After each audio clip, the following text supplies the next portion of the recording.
quando se fala vitrificação, vitrificador, ele precisa se vitrificar, não precisa? Ou seja, ele precisa criar o cristalzinho de vidro lá, certo? Se vocês pegarem esse produto aqui, por exemplo, que é o H7, que é dele que eu estou falando aqui, principal, porque ele é um glass coating, tá? Se você pegar hoje o H7 aqui, se você pegar uma gotinha dele, pingar numa moeda, tá? Der 3 gotinhas lá em cima da moeda, amanhã, você raspar o dedo ali, vai virar um cristalzinho de vidro, tá? Ou seja, ele se solidifica, tá? Ele realmente cria uma estrutura de vidro. Tem muitos vitrificadores que não vitrificam, que não se solidificam. Esses são outros tipos de tecnologia, eu particularmente não gosto, tá? Eles ficam mais frágeis de verdade. Esse produto, por exemplo, que se realmente solidifica, ele de fato cria essa película, essa estrutura que muita gente falou. Não sei, falando de outras marcas, algumas que eu já testei e tal, posso falar com mais autoridade, eu não estou aqui para falar de outras marcas, mas aqui eu sei que a gente tem um vitrificador que de fato ele vitrifica. Tem muito que não vitrifica. É só vocês pegarem as marquinhas de vitrificador que vocês têm, se tiver outro, pega lá uma moedinha de 25 centavos, coloca umas 3, pega 3 vitrificadores. Você vai pingar um de cada nas moedas. Aí amanhã você me manda uma mensagem, fala qual que vitrificou, qual que não vitrificou. Tem uns que vai evaporar, vai sumir. Tem uns que vai virar, vai ficar melado. Tá? Tem uns que vai continuar molhado, não faz nada. Vocês vão ver que doideira que é, que vocês vão falar, caramba, que merda que eu estava usando. De verdade, tá? Se não parou ali, se não se solidificou, se não vitrificou, dificilmente vai ter uma durabilidade num carro, tá? Bom, eu coloquei aqui uma imagem, ó. Isso aqui é uma superfície do carro, tá? É o verniz do carro. O que acontece com o verniz do carro? Acho que vocês têm até uma imagenzinha aí no papel, não tem isso aqui, ó? Então, isso daqui, ó, é basicamente aquela imagem. A gente tem a superfície metálica, a gente tem o primer, a gente tem a base de tinta, que é a cor do carro, e a gente tem o verniz que protege tudo isso, correto? A gente vai sempre trabalhar o verniz. O que está lá para baixo, a gente não tem o que fazer, tá? Só que aqui no verniz, mesmo o carro sendo novo, o que acontece? Ele não saiu lá da fábrica, ele não foi para o caminhão? Ou seja, ele já saiu da fábrica, ele já está exposto. Aí ele ficou uma semana rodando na cegonha. Aí choveu, bateu sol. Aí chegou na concessionária, a concessionária não tem um pátio fechado. Tem um terreno lá do outro lado da rua, que é onde guarda os carros, aberto. Aí você já está ligado no nível que fica, né? E aí o que acontece? Começa a acontecer overspray. Alguém sabe o que é overspray? É uma névoa, quando você passa a mão no carro assim, você sente ela áspera. Ou, por exemplo, névoa de tinta. Né? Overspray são tipos de névoa, tá? Poeira de freio, com certeza vai ter na viagem, tá? Em cima do caminhão.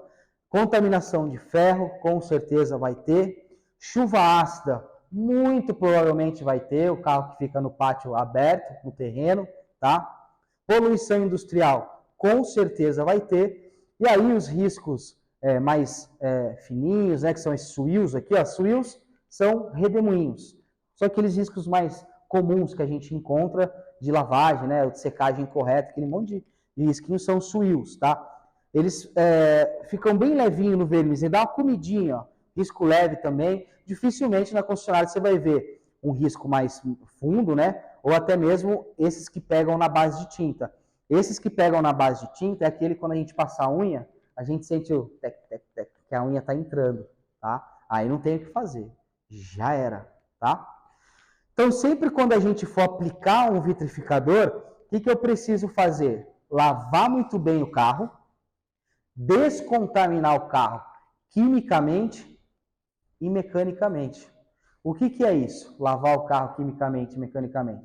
Bom, lavar o carro quimicamente é você usar uma solução, seja um shampoo neutro ou desengraxante, vai de acordo com a necessidade. Se um carro tiver mais sujo, né, mais barro, você vai usar um produto mais agressivo na lavagem. Enfim, você precisa fazer uma boa lavagem química. A descontaminação que a gente chama de mecânica é a clay bar. Todo mundo conhece a clay barzinha. Tem que fazer a preparação, lavar e descontaminar um carro para aplicar uma proteção. Mesmo que você não vá fazer um polimento, tá? Se você de repente só vai aplicar uma cera que seja, alguma coisa mais básica, Nada vai ser tão bom se você não fizer essa preparação. Vou dar um exemplo aqui. Se a gente usar um desodorante ou um perfume sem tomar banho, vai ficar bom? Não fica, né? Mesma coisa do carro. Se você não lavar ele, não adianta aplicar lá o perfuminho, lá o vitrificador, lá que não vai ficar bom. Vai ficar mais ou menos, né? Vai tapear, né? Então, toda superfície para receber uma proteção, da mais básica ou a mais avançada, ela precisa estar lavada e descontaminada. Tá? Até vitrificador, se você quiser aplicar no carro sem polimento, você pode, desde que você lave e descontamine muito bem. Vai ficar bom? Não vai, mas pelo menos você lavou e descontaminou. Porque se você não fizer esse processo, você vai aplicar um vitrificador em cima disso aqui tudo, tem lugar que não vai ancorar, tem lugar que não vai ficar bom, e pior, o que está aqui por baixo, que de repente suiu, risco leve, vai aparecer mais ainda. Porque o vitrificador, base de vidro, não é? E o vidro meio que funciona como uma lente de aumento, né? Então os defeitos vão escancarar, né? Você vai ver muito mais os defeitos do carro, tá? Então toma cuidado com isso. Bom, quando a gente faz tudo isso daqui, mesmo assim, se você pegar um microscópio e você olhar um verniz, ele continua com essas rugosidades, tá? Ele não é liso. Se eu pegar um microscópio aqui e olhar aqui agora, parece que tá lisinho, né? Mas se eu pegar o microscópio, a gente vai ver, o verniz ele tem rugosidades. Ele é deformadinho assim, ó, como se fosse poroso, tá? E aí é onde entra o vitrificador, ó. Então aqui é uma superfície que quando ela tem esse desnivelamento, né, acontece que o brilho, ele tá disperso para todos os lados. Às vezes dá algumas marcas feias, né? Quando a gente faz o polimento, prepara a superfície, a gente aplica um vitrificador, ele nivela, por isso que a gente aplica daquela forma, né, movimento horizontal, vertical, e aí o brilho ele fica mais nítido. Por isso que destaca mais o brilho do carro, tá?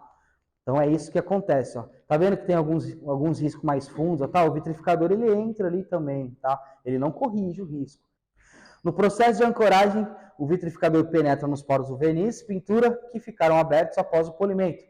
E a preenchê-los cria uma intensa fixação nessa superfície, tornando mais nivelada e com uma excelente profundidade de cor, o conhecido gloss, né? Depois de aplicar o revestimento de vidro, a superfície vitrificada funciona como um escudo perfeito que repele vários tipos de contaminação.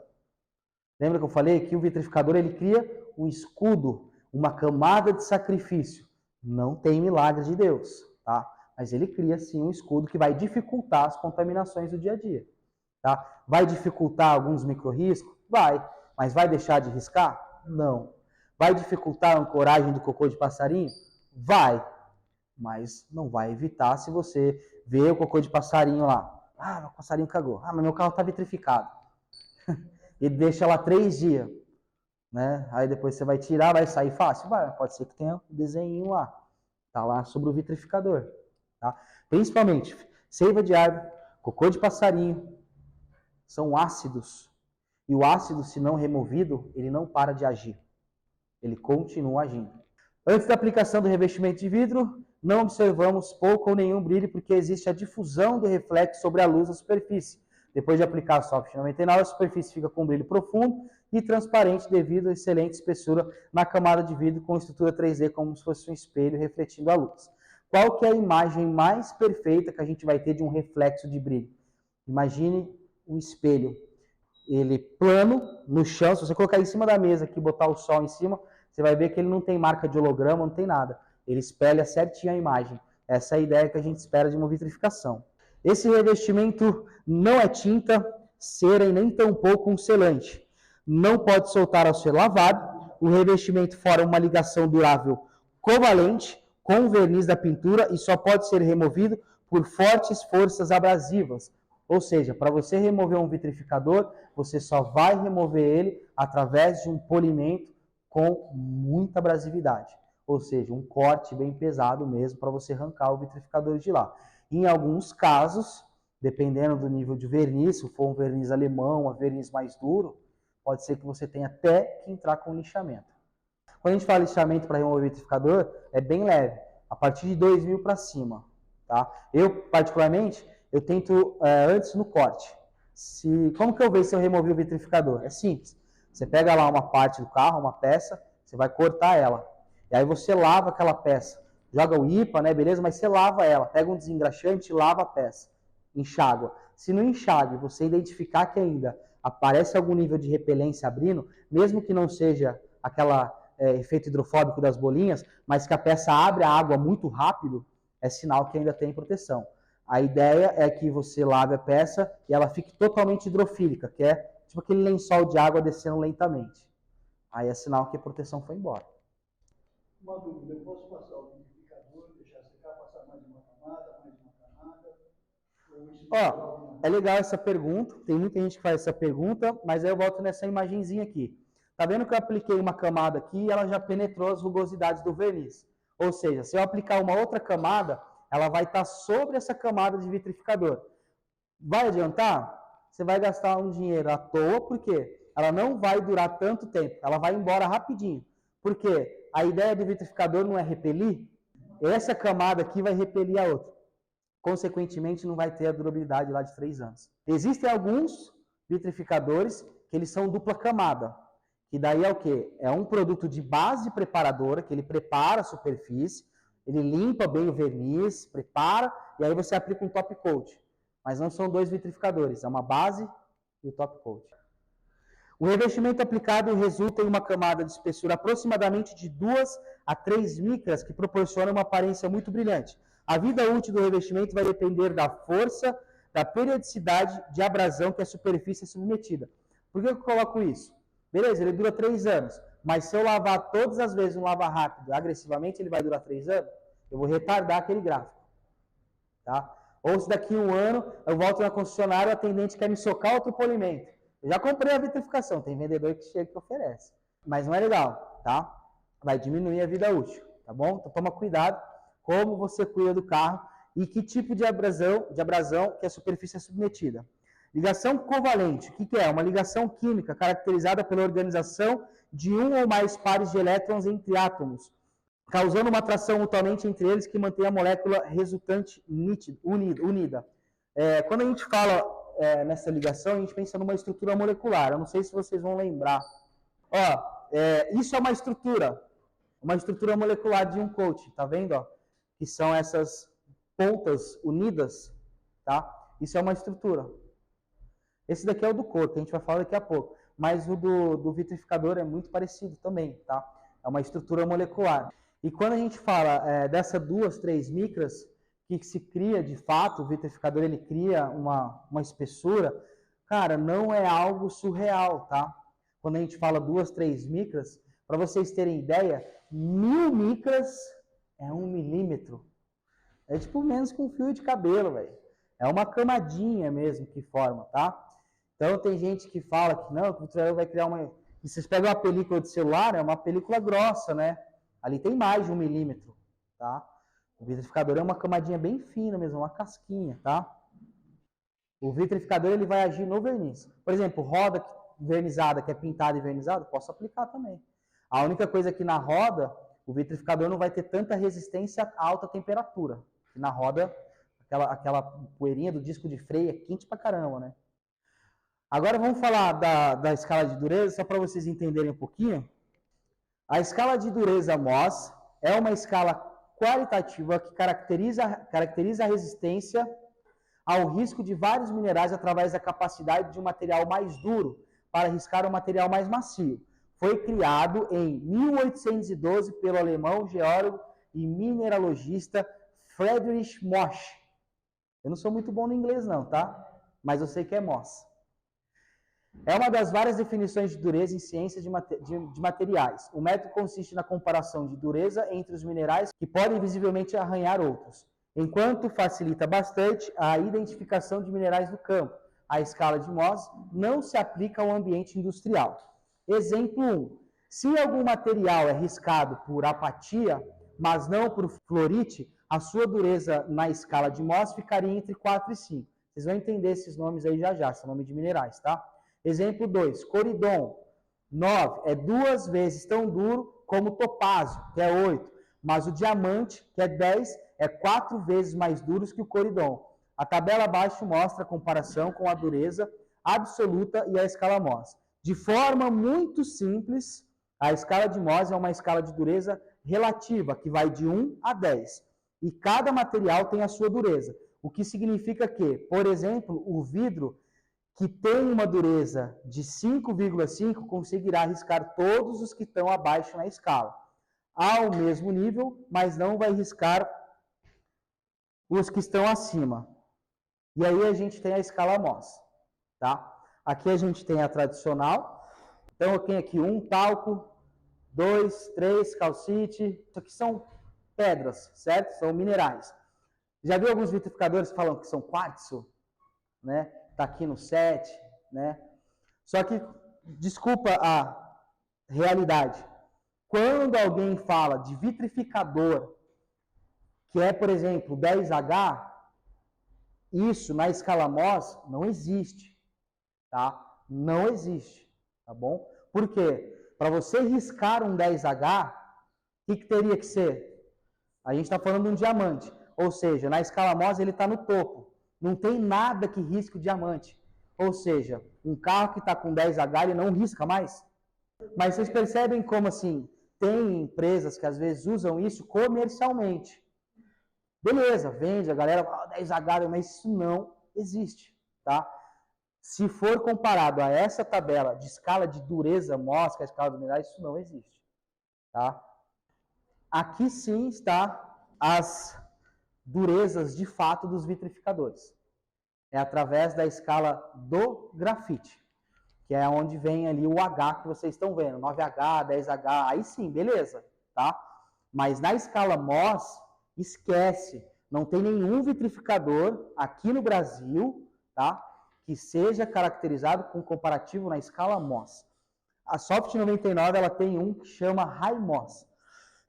Ele é 8H na escala Mohs, mas é um vitrificador que vem numa caixona assim, ele é exclusivo para loja de exóticos, a gente tem algumas lojas de exóticos. Ele custa R$2,5, só um vidrinho para fazer um carro, para você ter ideia, tá? E ele é dupla camada, ele tem uma base e tem um top coat. É surreal, só que é caro, tá? Agora, esses vitrificadores que a gente usa, eles são usados à escala do grafite, aí vocês vão entender. Na Europa, eles são classificados no sistema europeu usando um contínuo de H para dureza, para B para negritude, bem como F, uma carta arbitrariamente escolhida para indicar o meio do caminho entre HB e H. Ele é um mito persistente que F representa muito bem. F, lápis, não são finos ou facilmente afiados do que qualquer outra série. O lápis de escrita padrão é classificado HB. Vocês lembram disso na educação artística? Brookman, um fabricante de lápis inglês, costumava usar B para o preto e H para o duro. A escala de um lápis foi descrita por uma sequência ou sucessivas HS ou BS, como BB e BBB, não é BBB da Globo não, tá?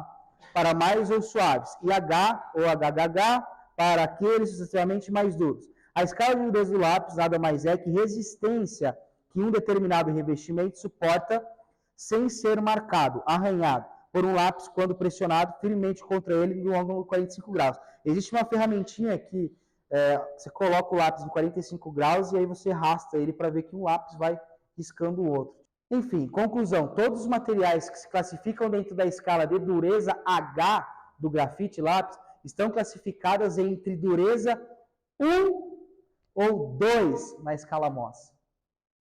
Ou seja, de fato, se a gente for ver pela dureza, né, dos vitrificadores, na escala Mohs, todos os vitrificadores, ou vai estar em 1 ou vai estar em 2. H. Na escala Mohs. Tá? Já na escala grafite, aí beleza. Tá? Ou seja, todos os minerais acima de 2 na escala Mohs riscam, arranham os mesmos. Lembrando que a unha humana, quando colocada na escala de minerais Mohs, encontra-se na escala 3. Ou seja, a unha risca o vitrificador. Você já pegou um carro vitrificado e passou a unha? Quem já fez isso? Faz para vocês verem, vai riscar. Tem um vídeo, por exemplo, que me mandaram do pessoal pegando um isqueiro, né? E batendo o isqueiro, caneta. Por que não marca? Alguém sabe? Ou marca, mas depois sai. Isso aqui é plástico. Tá aplicado o que aqui? Tem alguma coisa aqui, não tem? Pode vir quem quiser ver aqui, ó. Se você aplicar uma cera líquida aqui, vai fazer a mesma coisa, não marca. Isso é marketing.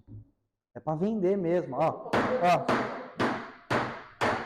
Eu nem sei o que foi aplicado aqui, ó. Isso é plástico. Como ele fica muito liso, ó, não riscou nada lá. Tem uma marquinha, ó. Você passar o dedo, ó lá. Ó. Marca um pouquinho, mas aí você passa o dedo, ele vai sair. Por causa do plástico, tá? Aqui não marca tanto, porque tá mais liso. Mas isso qualquer proteção vai fazer. É um marketing muito da hora, que ajuda a vender pra caramba. Mas quem que é o cliente doido que vai chegar lá em casa, vai pegar o isqueiro e vai... vitrifica aí meu carro. Não vai rolar, tá? Mas quando a gente fala isso, é legal pro cliente ver, tal, é bonitinho. O verniz de dureza, não, eu tenho de espessura. Por que eu não tenho de dureza? Porque cada marca tem um tipo de dureza. Você pega os asiáticos, eles são muito mais macios. Você pega um alemão, por exemplo, um Jetta, um Golf, eles são duríssimos, tá? Um verniz bem duro. Agora, de espessura, você pega um verniz de carro, o verniz do carro, ele vai ter tipo uma folha de sulfite. Metade de uma folha de A4, assim, ó. É bem fininho. Quando identificar o 7H é melhor, o 9H é melhor, enfim, como é que a gente vai fazer essa análise? Muito boa essa pergunta, porque isso que eu estou explicando para vocês é para vocês terem embasamento técnico. Quando chegar aquele espertinho, cliente, falando de que eu vi que é legal, que é dureza, você pode explicar para ele isso, legal, tá? Mas comercialmente falando, vocês nunca vão falar isso para o cliente, tá? Isso aqui é para vocês, para tirar os mitos da cabeça. Tenho certeza que deu uma clareada na ideia aqui. Quando alguém perguntar alguma coisa, principalmente para a galera que faz ali, você dá uma ampliada. Mas para o cliente, vocês sempre podem usar aqui o termo do 9H, ele sim vai ter mais resistência química e, consequentemente, uma maior durabilidade contra intempéries do dia a dia. Isso é fato, tá? O 7H tem resistência química, tem durabilidade, só que não tanto quanto o 9H. Isso é, até na tabela ali você vai ver que um lápis 9H ele vai riscar o 7H. Ou seja, o 9H ele é mais forte, tá? Então, comercialmente, não precisa entrar nessa, pode continuar usando os argumentos normais. Eu gosto de falar isso, que é para tirar os mitos desses negócios, que a gente fala 10H.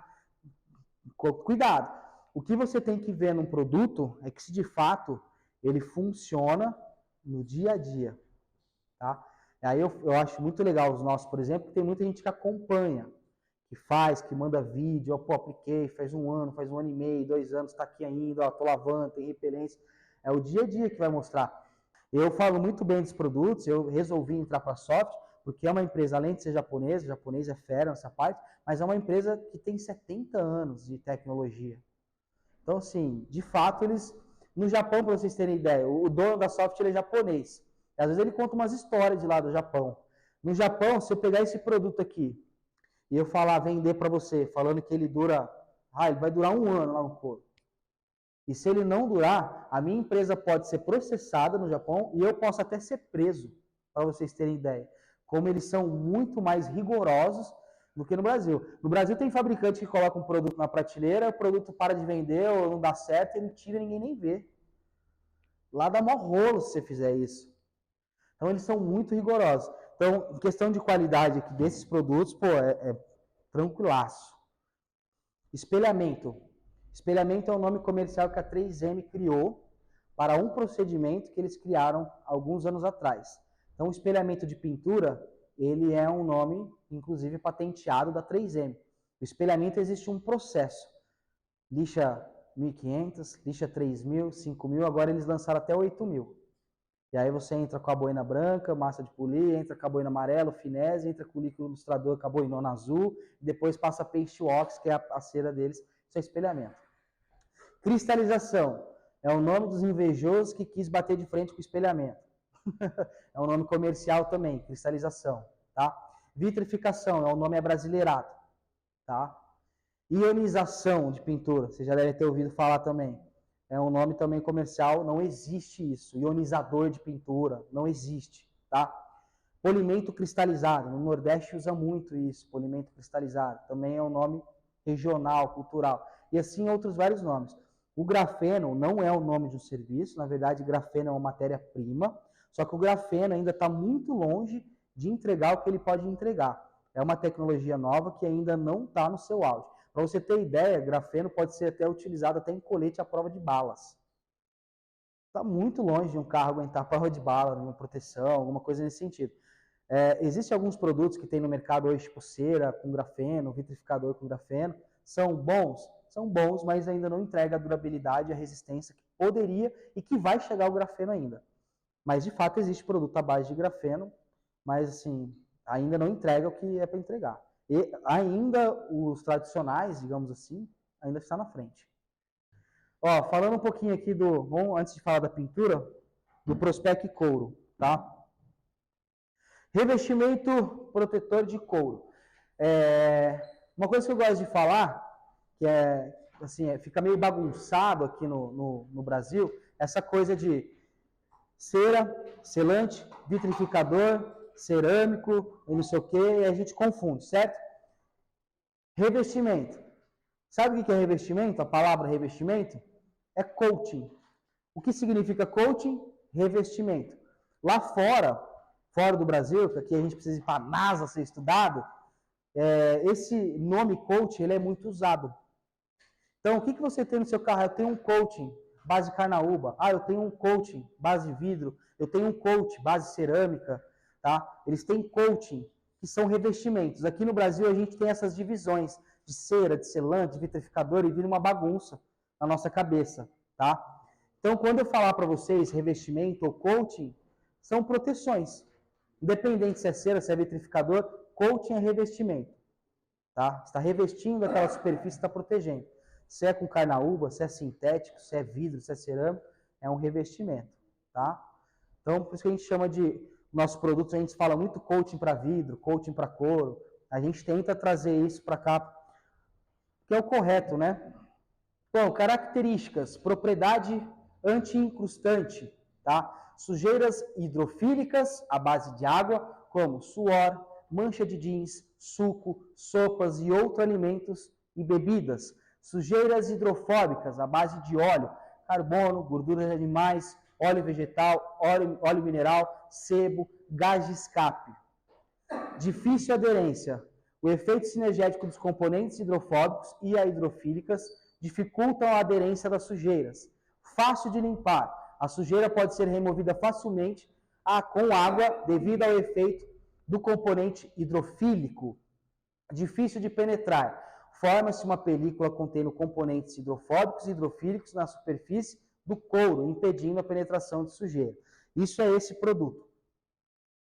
Ele cria uma estrutura anti-incrustante contra sujeiras. Quando a gente fala hidrofílica e hidrofóbica, são sujeiras orgânicas e inorgânicas. Tem muito vitrificador que é para couro, por exemplo, que é só hidrofóbico, que né, dá aquela repelência e tal. Mas quando cai algum outro tipo de alimento, ferrou. Né? Tipo um vômito, tipo um óleo, né, alguma coisa nesse sentido, ele não aguenta. Tá? Esse produto ele vai ter esses dois tipos de características de proteção. Tá?